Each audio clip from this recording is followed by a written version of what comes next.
Hi అండి. అల్లం వెల్లుల్లి పేస్ట్ రెడీ చేస్తున్నాను. ఈ అల్లం ఇలా మంచిగా చెక్కేసుకోవాలి. కొంచెం పొట్టున్నా సరే కూరలో వేసుకున్నప్పుడు తేలిపోతుంది అల్లం పొట్టు. ఇలా చెక్కేసుకోవాలి అల్లం. ఇదిగోండి చూడండి ఇలాగా. ఇవిగోండి ఎల్లుల్లిపాయలు ఇలాగ ఒలిచేసుకోవాలి. మనం ఇంట్లో రెడీ చేసుకునేది కాబట్టి పొట్టు లేకుండా ఇలా ఒలుసుకోవాలి. ఈ పొట్టు ఉందంటే మనకి అరగదు. ఒక్కొక్క పొట్టు ఉందంటే అసలు అరగదు. తిన్నప్పుడు పేగినట్టుకుని 24 గంటల నొప్పి పేగిపోతా అంటారు చూసారా. ఇట్లా మంచిగా చేసుకోకపోతే అలా వస్తాయి. ఇదిగోండి అల్లం చెక్కేసి ముక్కలు కొయ్యేసాను. ఇవి మనం మిక్సీ పట్టుకున్నాక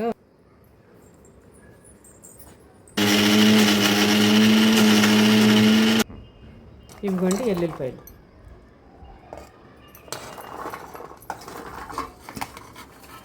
అల్లం మెత్తగా నలిగింది. ఎల్లుల్లిపాయలు వేసుకున్నాం. ఆయిల్ పోసుకుందాం. మనకి 3 నెలల వరకు ఇది నిల్వ ఉంటుంది ఫ్రిడ్జ్లో పెట్టుకుంటే. అలాగే ఇదిగోండి ఉప్పు.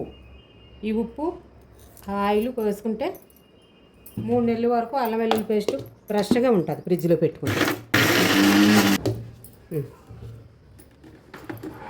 ఇదిగోండి చూసారా ఎంత మంచిగా వచ్చిందో.